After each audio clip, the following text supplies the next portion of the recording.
High friends, Cooking Canvas by Barsha চ্যানেলে আপনাদের সকলকে স্বাগতম জানাচ্ছি। আমি আবার একটা রান্নার ভিডিও নিয়ে চলে এসেছি। আজকে বানাচ্ছি মিক্সড ফ্রাইড রাইস। কীভাবে বানাচ্ছি পুরো ভিডিওটা দেখতে থাকুন। তো এখানে আমি রাইসের চাল নিয়ে নিয়েছি 2 বাটির মতো। আরও 2 বাটি জল দিয়ে ভালোভাবে চালটাকে ধুয়ে নেবো। নর্মাল বাড়িতে যেমন ভাত রান্না হয় সেভাবে রান্না করে নিতে হবে, একটু শক্ত শক্ত লাগাতে হবে। তো এখানে ভাতটা করেই নিয়েছি একদম ঝরঝরে করে, কোনোটার সঙ্গে কোনোটা লেগে যাচ্ছে না। আগেই বলেছিলাম চাল একটু শক্ত শক্ত লাগাতে হবে, নর্মাল বাড়িতে যেমন ভাত রান্না হয় তার থেকে একটু শক্ত। তো এইভাবেই ঝরঝরে করে ভাতটা করে নিয়ে সব মশলার সাথে ভালোভাবে 5 মিনিট ধরে মাখিয়ে রেখে দেবো। প্রথমে দিয়েছি রসুন বাটা, তারপর দিচ্ছি আদা বাটা, তারপর কিছুটা লেবুর রস, দিচ্ছি কিছুটা গোলমরিচ গুঁড়ো, কিছুটা মাখিয়ে নিয়ে তারপর দিচ্ছি সয়া সস দিয়ে আরও কিছুক্ষণ ধরে মাখিয়ে 5 মিনিট রেখে দেবো। চিংড়ি মাছগুলো ভালোভাবে জল দিয়ে ধুয়ে নিয়েছি, তারপর দিচ্ছি গোলমরিচ গুঁড়ো, লবণ, এরপর দিচ্ছি লেবু রসটাও দিয়ে কিছুক্ষণ ধরে চিংড়ি মাছটাকে ভালোভাবে মাখিয়ে নিতে হবে। তারপর দিচ্ছি সয়া সসটা দিয়েও আরও কিছুক্ষণ 2 মিনিট ধরে ভালোভাবে চিংড়ি মাছগুলো মাখিয়ে নিতে হবে। কড়া বসিয়ে দিয়েছি, কড়া হালকা গরম হয়ে আসলে এতে দিচ্ছি রিফাইন তেল, তারপর দিচ্ছি একটা ডিমটাকে খুব ভালোভাবে ভাজতে হবে। সামান্য পরিমাণে এতে দিচ্ছি লবণ, তারপর ভালোভাবে ঝুড়ো ঝুড়ো করে ডিমটাকে ভেজে নিতে হবে।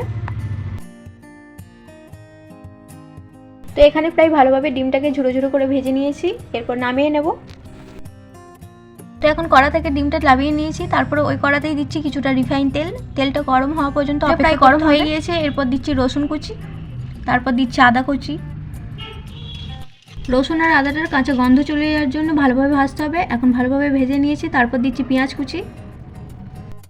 পেঁয়াজটাকেও খুব ভালোভাবে ভাজতে হবে।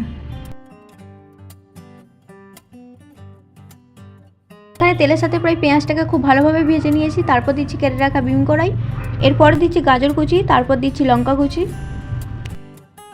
এখানে প্রায় 10-20 মিনিট ধরে ভালোভাবে সবজিগুলো ভেজে নিতে হবে। পরিমাণ মতন দিচ্ছি লবণ, পরিমাণ মতন দিচ্ছি গোলমরিচ গুঁড়ো, তারপর আরও কিছুক্ষণ ধরে ভালোভাবে ভেজে নিতে হবে। এখানে প্রায় সবজিগুলো খুব ভালোভাবে ভাজা হয়ে গেছে, এখন নামিয়ে নেবো। ওই তেলের মধ্যে আগে থেকে মেখে রাখা চিকেনগুলো দিয়ে দিচ্ছি। চিকেনগুলোও খুব ভালোভাবে ভাজতে হবে। কিছুটা সময় ধরে চিকেনগুলো খুব ভালোভাবে ভেজে নিতে হবে। তো এখানে প্রায় আমি চিকেনগুলো ভালোভাবে ভেজে নিয়েছি, এরপর তুলে নেব।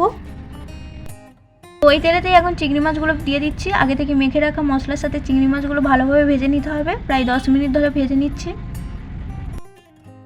খুব ভালোভাবে চিংড়ি মাছটা ভেজে নিয়েছি, এখন এরপর এতে সবজিগুলো দিয়ে দেবো। আগে যেগুলো ভেজে রেখেছিলাম দুবারে করব, কারণ একবারে সব করলে চাল ভেঙে যেতে পারে। এর মধ্যে ভেজে রাখা ডিমটাও দিয়ে দিচ্ছি।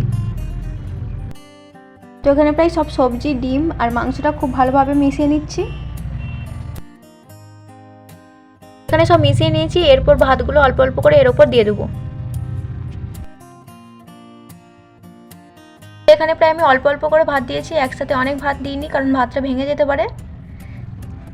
এবার সবগুলো একসাথে ভালোভাবে মিশিয়ে নিতে হবে। এরপর দিচ্ছি কিছুটা সয়া সস, তারপর দিচ্ছি হাফ চামচের মতন ভিনিগার। আরও কিছুটা সময় নিয়ে ভালোভাবে মিশিয়ে নিতে হবে। এখানে প্রায় আমার মিক্সড ফ্রাইড রাইস রেডি। আপনারাও বাড়িতে বানাবেন আর এইভাবে বানাবেন। কেমন খেতে হয়েছে আমাকে অবশ্যই জানাবেন। তো দেখা হচ্ছে নেক্সট কোনো আবার রান্নার ভিডিওতে। ততক্ষণের জন্য টাটা, বাই।